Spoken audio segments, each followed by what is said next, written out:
మాది అణ్వస్త్ర దేశం. ఇండియాను ఈజీగా ఓడిస్తాం. ప్రపంచంలో మా దేశాన్ని అగ్రస్థానంలో నిలబెడతామంటూ పాకిస్తాన్ పాలకులు ఓవర్ యాక్షన్ చేస్తూ ఉంటారు. తమను తాము ఎక్కువగా ఊహించుకోవడంలో వాళ్లకు వాళ్లే సాటి. కానీ రియాలిటీ మాత్రం వేరు. ఆర్థిక సంక్షోభం, ఉగ్రవాదం, రాజకీయ అస్థిరత, పేదరికంతో పాకిస్తాన్ అల్లాడుతోంది. ఎక్కడ అప్పులు దొరుకుతాయా అని వెతుకులాట మొదలుపెట్టింది. చిప్ప చేతబట్టి గడప గడప తొక్కుతూ అడుక్కుంటోంది. కానీ పైకి మాత్రం మాకు ఎలాంటి కష్టాలు లేవని చెప్పుకుంటోంది. ఇందుకు కారణాన్ని పాకిస్తాన్లోని ఓ నివేదిక బట్టబయలు చేసింది.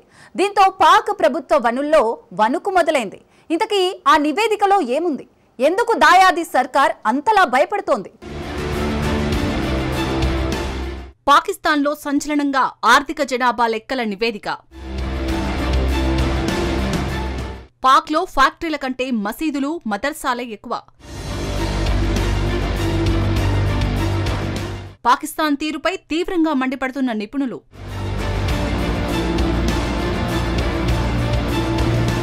పాకిస్తాన్ ఉగ్రవాదానికి పెట్టింది పేరు. అక్కడే ఉగ్రమూకలు పురుడు పోసుకుంటున్నాయి.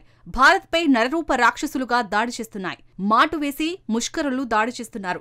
ఈ క్రమంలోనే పహల్గాంలో అమాయకులను పొట్టన పెట్టుకున్నారు. 26 మంది టూరిస్టులను చంపేశారు. భార్యల ముందే భర్తల ప్రాణాలు తీశారు. దీంతో ప్రతీకారంగా మహిళల నుదిటి సింధూరం సాక్షిగా భారత్ ప్రతిదాడికి దిగింది. ఆపరేషన్ సింధూర్తో మొదలుపెట్టిన వేట పాక్ ముష్కరులు కాళ్లభేరానికి వచ్చేదాకా వదిలిపెట్టలేదు. దాయాది దేశంలోని ఉగ్రస్థావరాలను మట్టుపెట్టింది. ఆ దేశం ఆర్థిక సంక్షోభం, పేదరికం, రాజకీయ అస్థిరత వచ్చేలా చేసింది.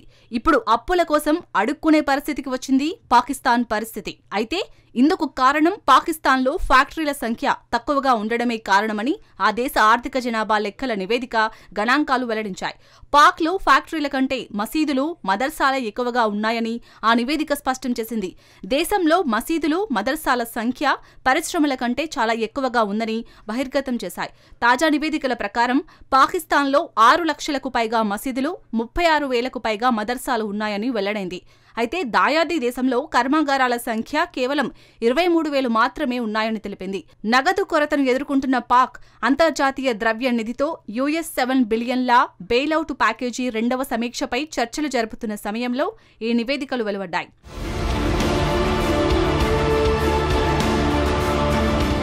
తాజా నివేదిక ప్రకారం పాకిస్తాన్లోని మొత్తం 40 మిలియన్ల శాశ్వత యూనిట్లలో 7.2 మిలియన్ల ఉపాధి నిర్మాణాలు నమోదు చేయబడ్డాయి.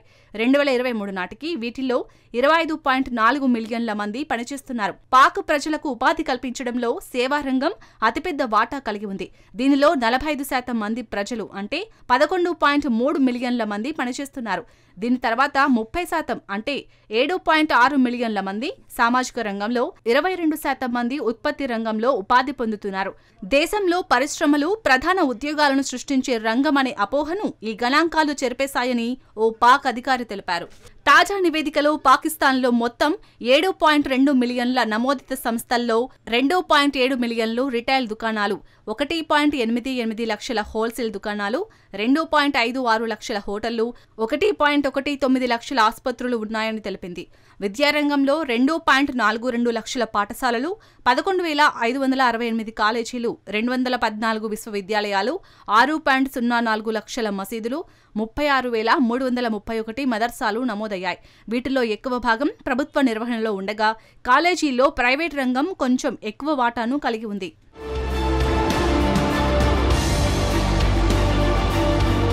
పంజాబ్లో అత్యధికంగా 58% సంస్థలు ఉన్నాయి. ఆ తర్వాత సింధ్ 20%, ఖైబర్ పంక్తుక్వా 15%, బలూచిస్తాన్ 6%లో ఉన్నాయి. ఇస్లామాబాద్ రాజధాని ప్రాంతంలో కేవలం 1 వాటాతో అత్యల్పంగా ఉంది. తాజా నివేదిక ప్రకారం పాక్లో చాలా వ్యాపారాలు చిన్న తరహావని వెల్లడైంది. దాదాపు 7.1 మిలియన్ ఆర్థిక నిర్మాణాలు 1 నుంచి 50 మందికి ఉపాధి కల్పిస్తున్నాయి. 51 నుంచి 250 మంది ఉద్యోగులతో 35,351 సంస్థలు మాత్రమే ఉన్నాయి. 250 కంటే ఎక్కువ మంది ఉద్యోగులతో 7,086 యూనిట్లు మాత్రమే పనిచేస్తున్నాయి.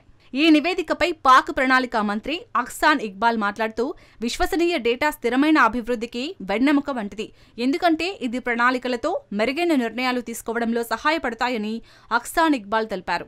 అయినా పాకిస్తాన్ తీరు మాత్రం మారడం లేదు. ఇంత జరిగినా భారత్లోకి ప్రవేశించేందుకు ప్రయత్నిస్తూనే ఉంటాయి. తాజాగా భారత్లోకి చొరబడేందుకు ప్రయత్నించిన 2 పాక్ ఉగ్రవాదులను భద్రతా దళాలు మట్టుపెట్టాయి.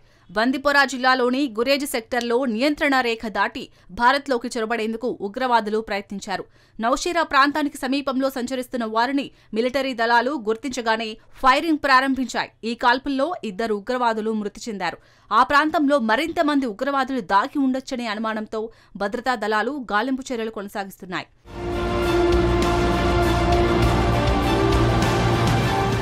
ఇక ఈ నెల మొదట్లో భద్రతా దళాలు చేపట్టిన ఉగ్రవాద ఏరివేత చర్యల్లో 3 టెర్రరిస్టులు హతమయ్యారు. ఆపరేషన్ అకల్లో భాగంగా జరిగిన ఈ ఎన్కౌంటర్లో టెర్రరిస్టులు హతమయ్యారు. అకల్ అటవీ ప్రాంతంలో టెర్రరిస్టులు దాగున్నారన్న సమాచారంతో రంగంలోకి దిగిన భద్రతా దళాలు ఆ ప్రాంతాన్ని చుట్టుముట్టాయి. ఇది గమనించిన వెంటనే ఉగ్రవాదులు కాల్పులకు దిగారు. భారత దళాలు ప్రతిదాడులకు దిగి 3 టెర్రరిస్టులను అంతమొందించాయి.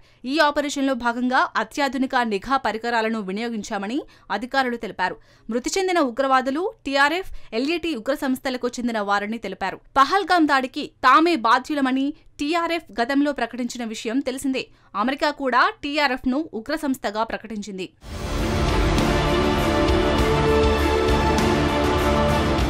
పాకిస్తాన్ తీరుపై నిపుణులు తీవ్రస్థాయిలో మండిపడుతున్నారు. గల్లీకో మసీదు పెట్టి మతోన్మాదాన్ని పెంచుతున్నారు తప్ప ఫ్యాక్టరీలు పెట్టి ప్రజలకు పని కల్పించడం లేదని ఆగ్రహం వ్యక్తం చేస్తున్నారు. మతాన్ని పక్కన పెట్టి జీవనాన్ని సాఫీగా సాగేలా చేయడం సర్కార్ యొక్క ధర్మమని హితవు పలుకుతున్నారు. మరి చూడాలి, ఇప్పటికైనా ఈ నివేదికతో దాయాది దేశం తీరు మారుతుందో లేక కుక్కతోక వంకరి అన్న చందంగా అలాగే ప్రవర్తిస్తుందో.